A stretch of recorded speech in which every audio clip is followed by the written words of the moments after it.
2026. gada Briseles motoršovā bija redzami ne tikai klusi elektroauto. Te savu kolekciju izlicis leģendārais POG, beļģu multimiljonārs un interneta zvaigzne, kurš pazīstams ar savu neprātīgo mīlestību pret superauto un to unikālo dizainu. Ferrari, Porsche un Lamborghini stendi te burtiski deg.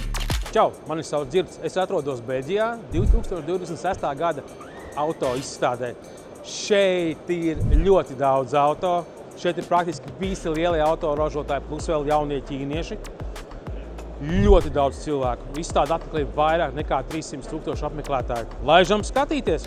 Bet tagad nolaižamies uz zemes un paskatāmies, ko mēs drīzumā redzēsim uz Latvijas un Eiropas autoceļiem. Bienvenue dans le monde de Peugeot. Un sākam ar eleganci. Peugeot E408.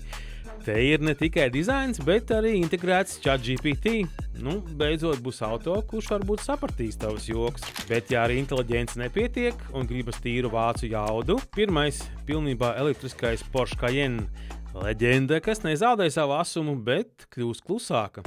Bet ko darīt, ja gribas to pašu jaudu vēl asākā iepakojumā? Porsche Macan GTS dinamika, kas liek sirdī pukstēt straujāk. Un tagad uzmanīgi. Šie zīmoli no Ķīnas sāk rādīt zobus pat vāciešiem. Zeekr 7 GT. Ķīnas premium sedans, kas nelūdz atļauju, bet vienkārši ielaužas luksusa klasē. Un turpat blakus vēl viens jaunpienācējs, kas tehnoloģiju ziņā apsteidzis tavu māju. Un tas ir Xpeng P7+. Te tehnoloģija ir tik daudz, ka auto pats drīz izlems, kur mēs brauksim vakariņās. Bet vai ir iespējams dabūt šādas inovācijas par krietni draudzīgāku cenu? Leapmotor B03X stratēģija ir vienkārša. Maksimāls inovācijas par pieejamu cenu. Labi, lielie auto ir redzēti, bet kā ar pilsētas kompaktu klasi? Un sākam ar Kia EV2. Tas ir kompakts pilsētas SUV ar 448 km sniedzamību. Gandrīz tikpat, lai tiktu no Rīgas uz Liepāju un atpakaļ. Varbūt vasarā, bet tāpat laikā tas ir praktisks, moderns un saprotams.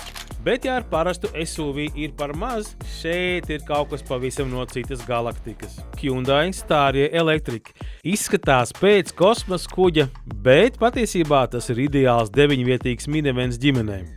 Un tagad no kosmosa kuģa atpakaļ pie zemes tīras elegances. Mazda CX-6e 600 km elektrificētā jauda izcilā Japāņu dizainā.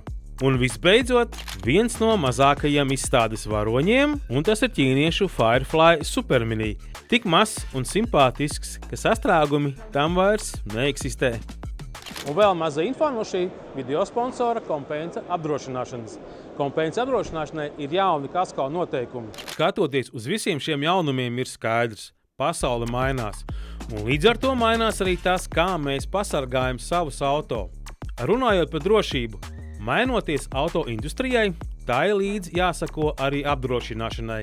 Jaunais Compensa kasko tagad piemērots arī tiem, kas ikdienā izvēlas jaunas tehnoloģijas, elektroauto un komfortu. Kas ir iekļauts? Plašāki segumi, augstāki limiti un ātrākā atlīdzību izmaksa.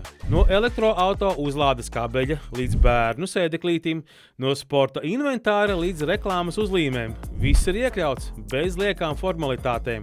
Un, ja notiek neparedzētais, atlīdzība izmaksās tikai 2 dienu laikā. Tā ir drošība, kas iet kopsolī ar inovācijām. Nāc uz Compensa e-veikalu veikals.compensa.lv un uzzina vairāk.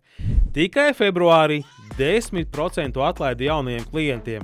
Turklāt kasko vari arī abonēt. Tagad par lielu risku maksā mazāk. Izvēlies drošību, kas iet kopsolī ar inovācijām. Saki, kurš ir tavs favorīts? Raksti komentāros, spied like un piesako, jo pavisam drīz būs gatavs nākamais video ar izstādē redzētajiem premium segmenta auto un dažiem pat tiešām superauto.